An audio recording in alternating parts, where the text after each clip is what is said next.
pelo nosso texto, né? Eu comecei a ministrar semana passada sobre Ezequiel, capítulo 47, sobre o rio de Deus, o rio de vida, o rio que vinha do templo. E o versículo no qual eu gostaria de iniciar hoje, Ezequiel capítulo 47, versículo 3, a gente começou a semana passada, né? Saiu aquele homem para o oriente, tendo na mão um cordel de medir, mediu 1000 côvados, e me fez passar pelas águas que me davam pelos artelhos, né? Ou pelo tornozelo. E aí versículo 4, mediu mais 1000, e me fez passar pelas águas que me davam pelos joelhos. Semana passada já comecei a falar um pouquinho mais sobre a sequência de visões que Ezequiel tem, que a visão sobre o rio que vem do templo, na verdade, ela é uma continuação das visões que, na verdade, são uma sequência, né, de visões que ele tem. E essa sequência de visões, elas iniciam lá no capítulo 40, se não me engano, deixa eu verificar aqui, só confirmar, a restauração do templo, né, capítulo 40, e ele vai falando sobre um novo templo que seria edificado, construído. Ele passa a falar sobre todos os edifícios deste templo, ele passa a falar sobre as medidas, ele passa a falar sobre a planta deste templo, os arredores e tudo mais. Capítulo 43 é muito importante porque ele vai falar sobre a glória de Deus que novamente repousa sobre o templo, aquela glória que no capítulo 10 ela é sugada, ela é retirada, né, do templo. E essa glória novamente agora restituída sobre o templo. A glória de Deus novamente retorna para o templo de Deus. E na sequência, então, a gente vê, ele acaba colocando aqui outras questões sobre a divisão das terras e tudo mais, sobre as tribos. E aí, no capítulo 47, o rio, né, que vem justamente do templo. E para a gente verificar um pouquinho essa questão, esse novo templo, porque tudo isso, essa sequência de profecias, elas vinham porque a glória de Deus havia saído, ela havia saído do templo, e a gente sabe de que o templo, em pouco espaço de tempo depois, ele foi destruído, né, na invasão da Babilônia, né, invadindo Jerusalém. Ele foi totalmente destruído. Esse templo ele havia sumido, né, de tamanha destruição que Babilônia causou em toda Jerusalém, os muros derrubados, as edificações da cidade, casas derrubadas, os portões queimados, e enfim, deixaram uma devastação muito grande em Jerusalém. E do templo ele também foi totalmente destruído. E Ezequiel aqui ele fala justamente deste novo período da reedificação do templo, da reconstrução do templo.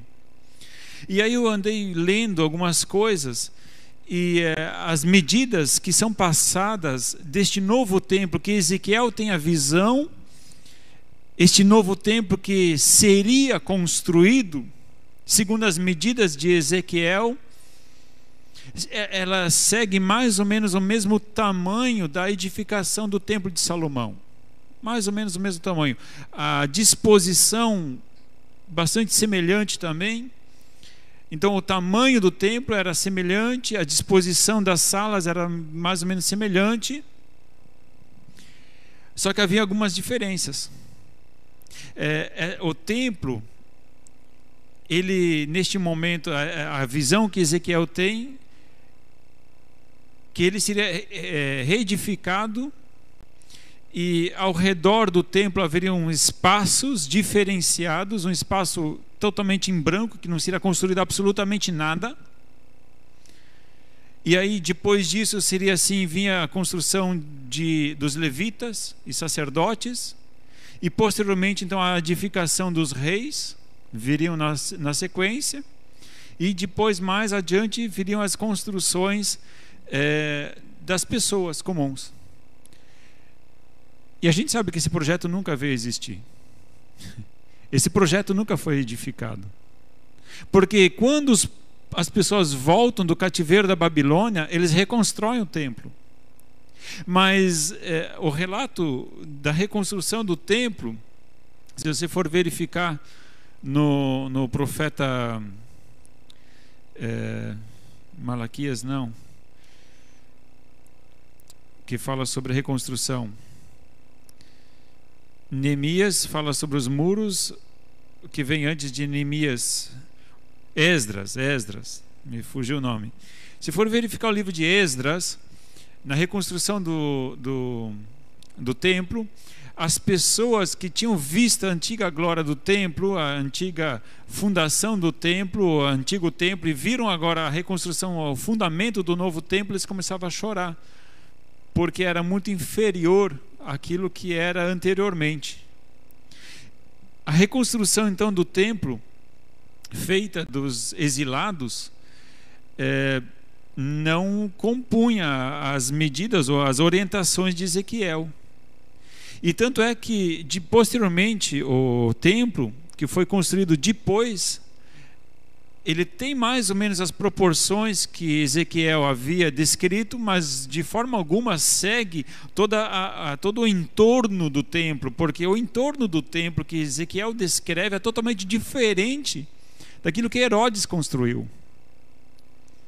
Porque não houve espaço em volta, porque a ideia é justamente que Ezequiel passa que o novo templo seria algo tão santo, tão sagrado, de que em volta do templo havia uma faixa, não lembro agora de quantos quilômetros, que não seria edificado absolutamente nada, era um espaço em branco, um espaço em vazio.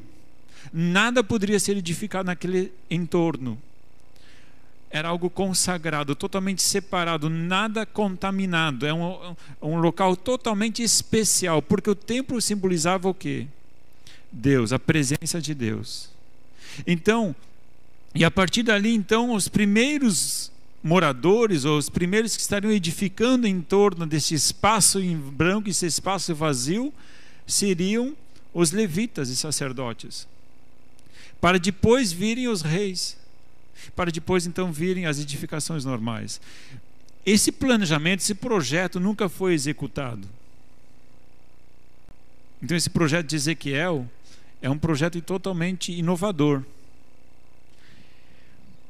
Para a gente pensar um pouco então esse novo templo, esse novo projeto de Deus, e a minha concepção na verdade é que o que Ezequiel viu, e aí a linguagem profética de Ezequiel, a gente tem que verificar todo o contexto de Ezequiel, e também a linguagem que o profeta Ezequiel ele utiliza é muito simbólica. Não somente nessa profecia, em várias outras profecias, as visões que ele tem são muito simbólicas. Existem algumas profecias, alguns profetas, a palavra deles era direta, a palavra deles não tinha muita interpretação, o que deveria simbolizar, o que aquela coisa deveria simbolizar. Não, é isso que quer dizer, pronto, arrependa-se, né? E haviam palavras muito específicas, mas alguns profetas, ou a linguagem de alguns profetas é muito simbólica, entre eles Ezequiel se encaixa muito nisso. Tanto é que o Apocalipse, que é completamente simbólico também, utiliza uma linguagem e muitos símbolos e imagens que Ezequiel recebe no Antigo Testamento. Lá no Novo Testamento ela tem o seu reflexo no Apocalipse. Por isso, quando a gente olha para Ezequiel, a gente não pode pegar muito literal aquilo que ele está vendo, enfim, as medidas e tudo mais. Mas pensando um pouquinho neste templo, um novo templo, uma nova habitação, e desta habitação, deste novo templo, um rio de vida brota, e ele sai do templo, e a direção que este rio corre é para o Mar Morto. Sabemos que no Mar Morto não há vida, né? Mar Morto, né? Mas o que o profeta diz na sequência aqui, nos versículos 5, 6, 7, a gente já viu isso semana passada, de que por onde o rio passa, há vida, e vida é abundância, brota vida. Árvores frutíferas crescem nas margens. O rio, ele é cheio de peixes, de seres viventes, e aonde ele chega, ele traz vida. Inclusive no mar, que ele desemboca no mar, ele aviva o próprio mar. Onde não há vida, ele traz vida. E este é o rio de Deus, esta é a nova vida, a vida em Cristo Jesus. Eu fui verificar alguns textos sobre rio, sobre o templo, um novo templo, e já que ele não se encaixa no templo construído por Herodes, também não se encaixa no templo que foi reedificado pelos exilados. Que novo templo é esse? Então, este novo templo, alguns interpretam como sendo o templo que será reedificado no período do governo do Messias, dos 1000 anos. Alguns acreditam, então, que este novo templo, esse projeto que Ezequiel viu no Antigo Testamento, e eu não duvido que em algum momento um templo não seja reedificado com esses padrões, não duvido. Sabemos que no momento não é possível, né? Mas eu acredito que talvez em algum tempo possa acontecer, mas não estou dizendo nem afirmando com isso de que é Deus que está mandando reedificar esse templo, porque anularia o que? O sacrifício de Jesus. Porque a partir do momento que o templo novamente é reedificado, fala-se de sacrifícios. E o que acontece? Sacrifícios novamente voltando, anula o sacrifício de Jesus. Para que nós vamos querer reconstruir um novo templo? Então comecei a verificar, e eu creio que sim, esse templo ele já existe. Eu vou provar para vocês. Em Marcos capítulo 14, se nós formos verificar o evangelho que Jesus Cristo trouxe, em Marcos capítulo 14, versículo 58, diz o seguinte: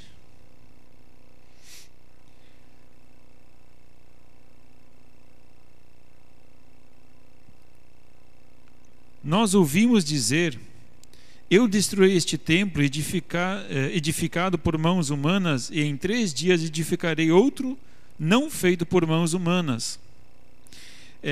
Isso aqui na verdade era uma acusação, né?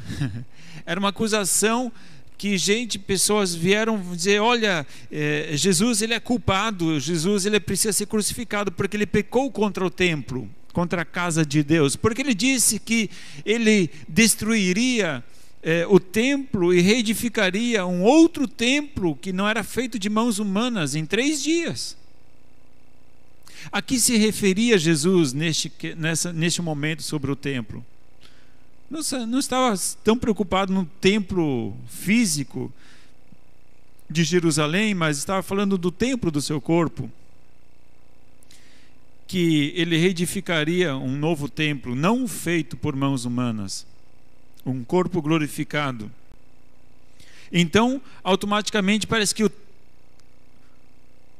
o conceito de templo no Novo Testamento ele muda. E isso tem seus parâmetros também em Atos capítulo 7, se formos verificar. Atos capítulo 7, versículo 48.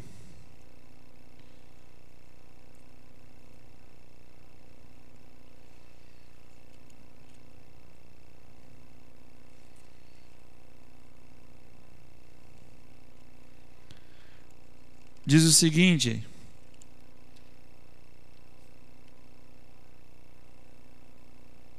mas o Altíssimo não habita em templos feitos por mãos de homens, como diz o profeta: o céu é o meu trono e a terra o estrado dos meus pés. Que casa me edificareis, diz o Senhor? Ou qual é o lugar do meu repouso?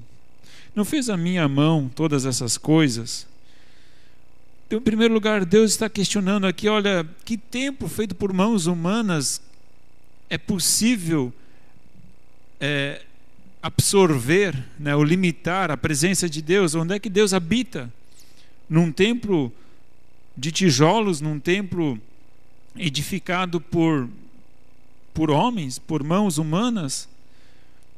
Ele diz, na verdade, não existe algum templo feito de mãos humanas que possa conter a glória de Deus ou a presença de Deus. E ainda mais um versículo 17, 24 diz assim, de Atos: o Deus que fez o mundo e tudo que nele há, sendo ele Senhor do céu e da terra, não habita em templos feitos por mãos de homens.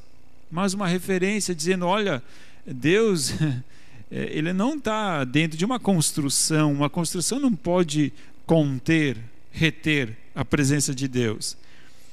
E quando nós olhamos para Paulo, o que ele fala sobre templo e templo do Espírito, vamos ver lá em 1 Coríntios capítulo 3, o que Paulo fala sobre o que era um templo para Paulo, ou qual é o conceito de templo que Paulo passa. 1 Coríntios capítulo 3, versículos 16 e 17 diz: não sabeis vós que sois santuário de Deus e que o Espírito de Deus habita em vós? Se alguém destruir o santuário de Deus, Deus o destruirá, pois o santuário de Deus, que sois vós, é sagrado. Paulo aqui ele mata a charada, ele diz, olha, na verdade, quem é o templo, quem é a habitação de Deus? Somos nós, vocês são, o corpo de vocês é o templo. Então essa reedificação, essa consagração, esse novo templo, ao qual Ezequiel se refere, na minha interpretação, é um novo templo, onde Deus habita no meio do povo. No meio do povo em que sentido? Entre nós e em nós. Nós somos a habitação deste novo templo. Mas que rio seria este? Novamente, profecias do Antigo Testamento falam de um rio. E não somente o texto de Ezequiel fala sobre um rio. Se formos verificar em Joel capítulo 3, profeta que também já havia profetizado sobre o novo tempo, né, onde o Espírito de Deus seria derramado sobre toda a carne. Joel capítulo 3, versículos 17 e 18 diz assim: então sabereis que eu sou o Senhor vosso Deus, que habito em Sião, o meu santo monte. Jerusalém será santa, estranhos nunca mais passarão por ela. Versículo 18: naquele dia os montes destilarão vinho novo, os outeiros manarão leite, e todos os rios de Judá estarão cheios de águas. Agora sairá uma fonte da casa do Senhor e regará o vale de Sitim. Sairá uma fonte da casa do Senhor que regará o vale de Sitim. Então ele fala de rios, mas fala de uma fonte. Essa sai de onde? Do templo, da casa de Deus, da casa do Senhor. Se nós somos casa, se nós somos habitação do Senhor, então a fonte, ela está em nós, ela jorra a partir de nós. Zacarias capítulo 14 também se refere a rio. Zacarias capítulo 14, um pouquinho mais adiante de Joel, lá no finalzinho do livro de Zacarias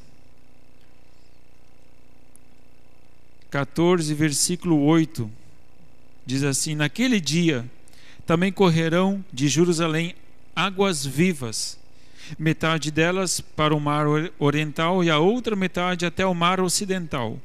No verão e no inverno sucederá isto.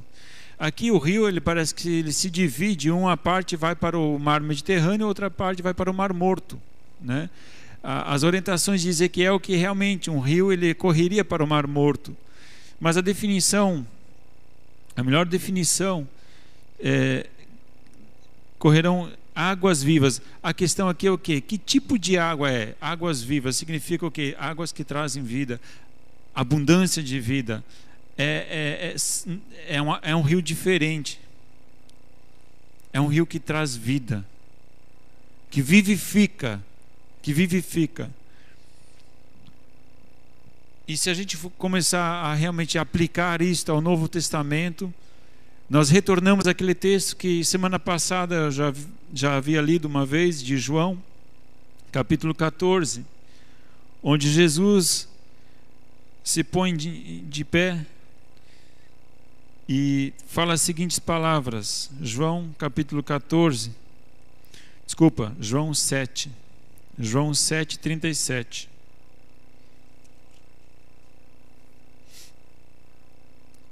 No último dia, o grande dia da festa, Jesus pôs-se de pé e clamou: se alguém tem sede, venha a mim e beba. Quem crê em mim, como diz as Escrituras, do seu interior fluirão rios de água viva. Primeiramente, ele diz: olha, quem tem sede, venha a mim e beba. Porque é do templo, da presença de Deus, é que flui o rio de água viva. A presença de Deus. E ele, como representante de Deus sobre a terra, ele diz: olha, se alguém tem necessidade, se alguém tem sede, venha a mim e beba. E aí depois ele diz: e na verdade, aquele que bebeu, deste também vão fluir rios de água viva. É a mesma coisa o jogo de palavras ou de ideias que Jesus usa para com seus discípulos. Ele em algum momento diz: eu sou a luz do mundo. Quem crer em mim não andará em trevas. Em outro momento ele diz: vós sois luz do mundo. Então, essa ideia de que aquele que é discípulo de Jesus se torna como um Jesus, um representante oficial de Jesus. E o mesmo ministério que estava sobre Jesus está sobre todo aquele que o segue. Importa que façamos as obras daquele que me enviou. Façamos as obras significa que nós nos tornamos o quê? Coparticipantes do mesmo ministério de Jesus. E se Jesus diz: venha a mim e beba, e depois dele ele diz: quem crer em mim, como diz as Escrituras, do seu interior fluirão rios de água viva. Então, agora sim, reabastecido, com pilhas vivas, porque as mortas foram deixadas de lado. A promessa dos rios de água viva, ela é para nós, é para aqueles que creem, aqueles que vêm a Cristo reconhecendo que precisam, que estão sedentos. E este mesmo rio de vida que nós vemos lá em Ezequiel, por isso que existem muitos paralelos de Ezequiel com Apocalipse, nós encontramos também no livro de Apocalipse, capítulo 22. Bem no finalzinho do livro de Apocalipse, volta essa imagem de um rio, e ela lembra em muito este rio que é apresentado em Ezequiel.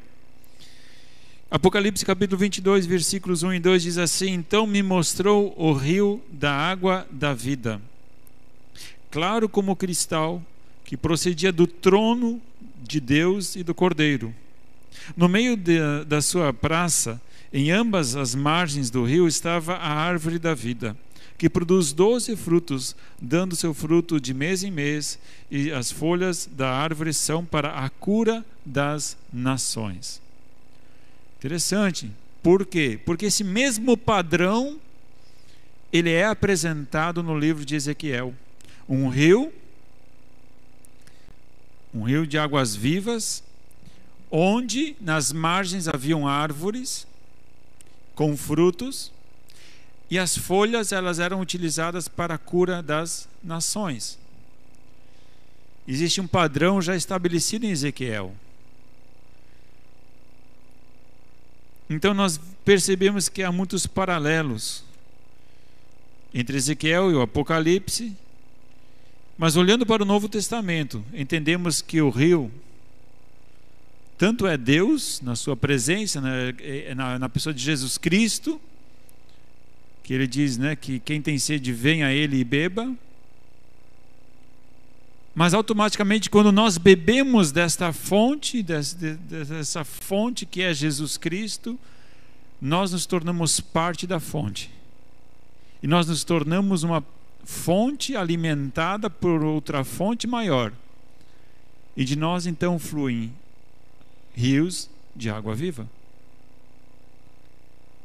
E parece que distinguir uma coisa da outra é praticamente que impossível. A partir do momento que você experimenta as águas vivas da fonte, automaticamente você se torna uma fonte, um referencial, alguém que traz esperança, alguém que traz alento, alguém que traz algo de bom, vida.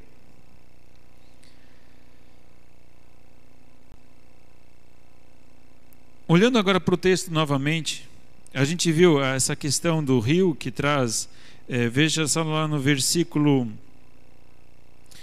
6, Ezequiel 47, versículo 6, né?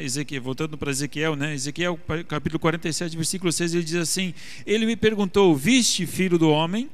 Então me levou e me tornou a trazer à margem do rio. Ao chegar lá, vi na margem do rio, havia grande abundância de árvores, de um lado e de outro lado. Versículo 8, ele me disse, estas águas saem para a região oriental e descem a Arabá, onde entram no mar. Quando entram no mar, as águas se tornam saudáveis. E por aí ele vai descrevendo, né, as águas, os peixes, enfim, né, tudo que onde ele passa, ele vai santificando. Então, esses paralelos desse rio de vida, juntamente com aquilo que é apresentado no Apocalipse. Veja o versículo 12, capítulo 47, versículo 12. Junto ao rio, à sua margem, de um lado e do outro lado, nascerá toda a sorte de árvore que dá fruto para se comer. Não cairá a sua folha, nem perecerá o seu fruto. Nos seus meses produzirá novos frutos, porque as suas águas saem do santuário. O seu fruto servirá de alimento e a sua folha de remédio. Fruto contínuo, constante. A mesma referência de Apocalipse. Fruto contínuo, constante. E as folhas, remédio, cura. Cura. Quando olho assim e vejo, a nossa vida é essa árvore plantada ao ribeiro. E a Bíblia ela tem várias formas de nos comparar, porque às vezes, dentro de uma própria visão, às vezes somos apresentados de uma forma e automaticamente de uma outra forma e já de uma outra forma de novo. Automaticamente que nós fazemos parte do ribeiro, mas também nós somos árvores plantadas junto ao ribeiro, que dão seus frutos e que trazem cura. Então, o ministério que Deus preparou para as nossas vidas é frutificar. É frutificar. Frutos são as obras que nós apresentamos, que são consequência de uma vida no ribeiro. Porque somente as árvores que eram plantadas no ribeiro, a referência daqui é que trazem fruto, e o fruto não falha, e é constante, é contínuo. Independente da época, independente do período do ano, da seca, enfim, o fruto aparece, o fruto é contínuo. E a cura está em suas folhas. Olhando agora para o texto o texto-chave para hoje, na verdade é o versículo 4, primeira parte. Mediu mais 1000 e me fez passar pelas águas que me davam pelos joelhos. Semana passada eu comentei um pouquinho de como entramos no rio e de como nós começamos a caminhada neste rio, que é a água no tornozelo. Água no tornozelo. Posicionamento, decisão. Precisamos nos posicionar, precisamos decidir. É o início da vida cristã. Mas este início, ele não pode apenas permanecer neste início. Há um progresso, há um a mais, há um além. E muitos, infelizmente, eles se satisfazem neste início. Uma vez eu vi uma ilustração de um pastor, amigo meu. Achei essa ilustração fantástica. E eu entendi muito bem essa ilustração. Ele falou assim: olha, existem várias pessoas que gostam de praia. Pessoas assim que realmente amam a praia. Mas existem vários tipos de gostar de praia. Existem vários tipos de amar ir à praia. E ele falou assim: olha, eu conheço uma pessoa que, se ela vai para a praia, o simples fato de ela estar sentada na areia, maravilhoso, fantástico. O que ela mais gosta é ficar ali sentada na areia. É fantástico para ela, maravilhoso. Não precisa de mais nada. Praia para ela é o quê? É ficar sentada na areia. E não tem nada errado com isso. Ou tem? Não, né? Ele falou: mas existem outras pessoas que não se contentam apenas em ficar sentado na areia. Eles vão lá molhar o pé, né? E já acham aquilo extraordinário, principalmente as crianças pequenas, né? Correm da água, da areia para a água, da água para a areia, da areia para a água, da água para a areia, né? Fica aquele vai e vem, entra, sai, entra, sai, entra. E é fantástico para a criança pequena, aquilo é extraordinário, né? Agora tem pessoas que para eles molhar apenas o pezinho, não, isso não tem graça. A questão é o que? É pegar o jacaré, né? Fazer aquela movimentação toda, tentar pegar uma onda, aquela coisa, né? Então vai, pelo menos entra até na cintura um pouquinho mais, né? Para pegar alguma onda, né? E aquela coisa. Então já para eles aquilo é o fantástico, aquilo é o máximo, é extraordinário. Não se contenta a ficar na praia, na areia, não se contenta a molhar o pé, eles vão além. Ele falou: e tem outras pessoas que buscam mais além, que não se contentam apenas em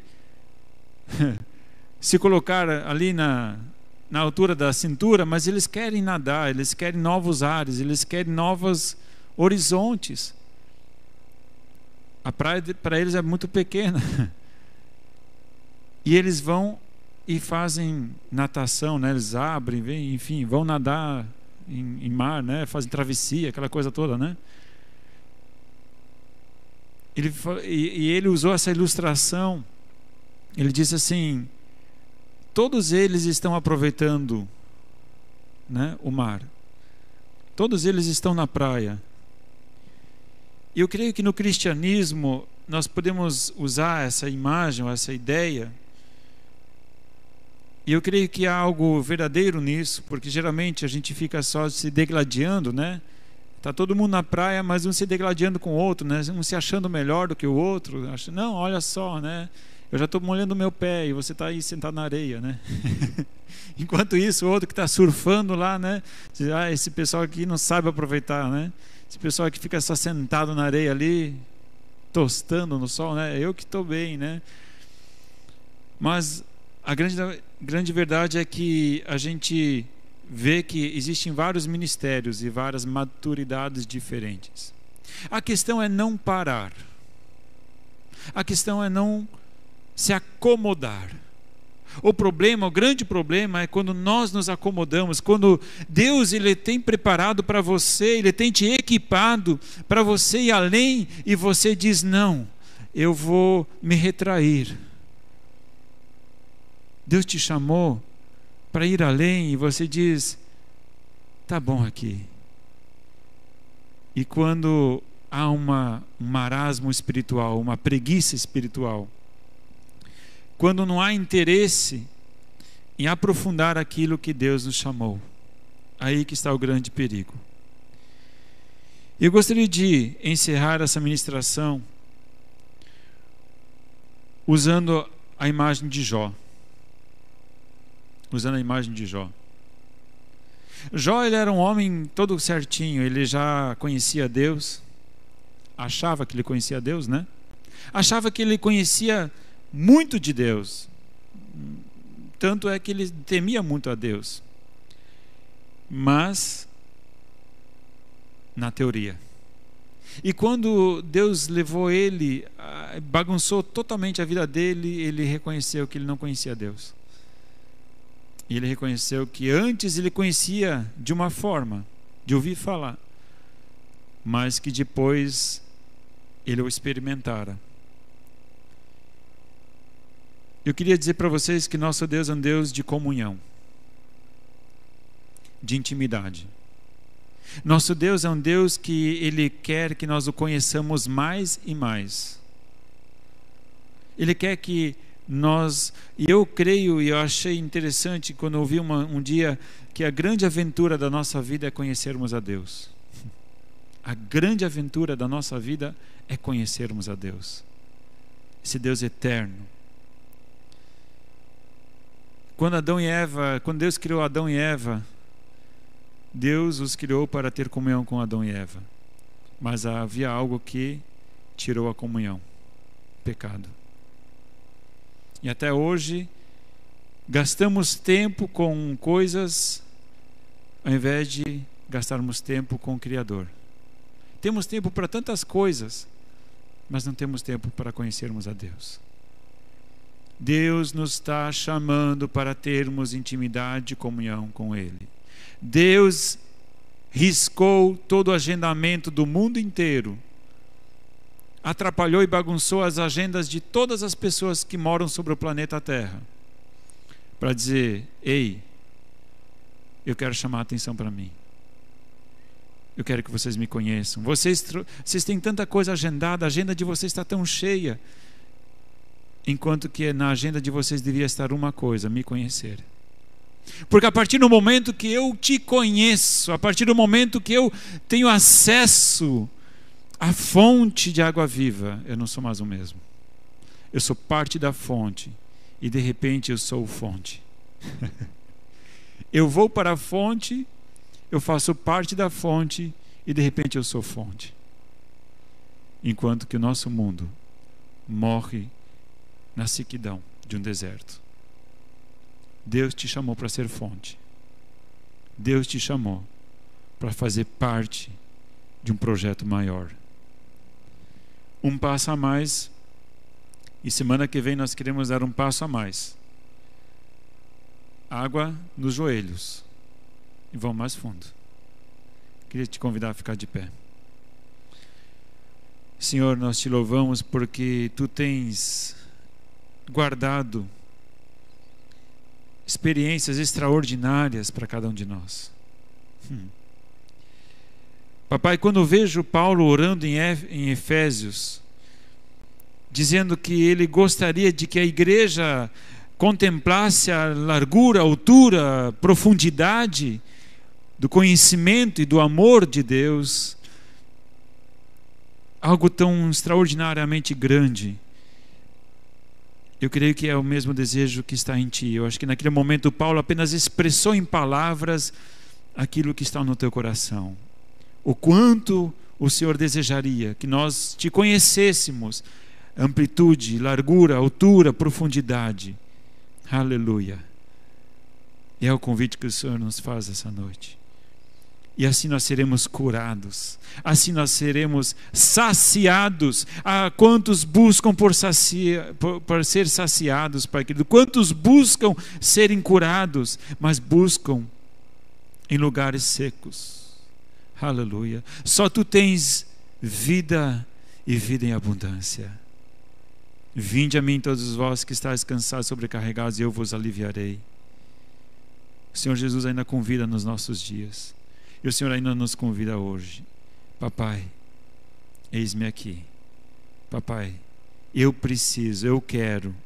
Sara, Pai, em nome de Jesus, aqueles que têm ouvido neste momento a Tua palavra, Papai, em nome de Jesus, desata, Papai amado, toda a corrente, Pai querido, todo arguilhão, Senhor, tudo aquilo que tem causado dor e sofrimento, Pai, em nome de Jesus, nós repreendemos, Papai, e que eles encontrem em Ti, aleluia, vida, águas vivas, para a Tua honra e a Tua glória, Jesus. Aleluia, Jesus. Amém. Amém.